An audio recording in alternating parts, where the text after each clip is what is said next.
BRS అధినేత కేసీఆర్ మహబూబాబాద్ జిల్లా కేంద్రంలో బుధవారం నిర్వహించిన రోడ్ షో పేలవంగా ముగిసిందని ఎమ్మెల్యే మురళీ నాయక్ విమర్శించారు. 10 నిమిషాలు కూడా ప్రసంగించకుండా వెళ్లిపోయారని ఆరోపించారు.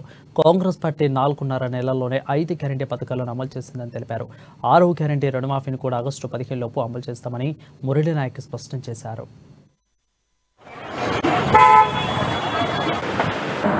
మహబూబాబాద్ పట్టణానికి సాయంత్రం 7 గంటలకు చేరుకున్నాడు. ఆ యాత్ర బస్ యాత్ర పేలవలు సాగింది.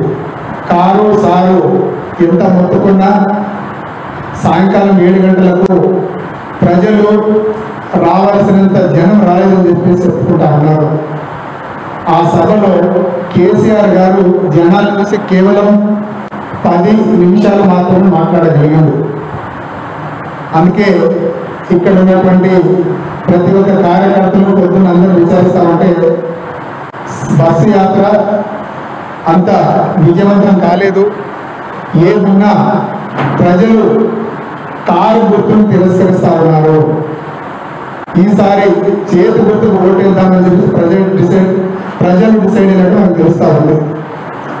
నిన్న జనాన్ని చూసి మాజీ ముఖ్యమంత్రి అవాకులు చవాకులు పేలారు. మీరందరూ గమనించారు.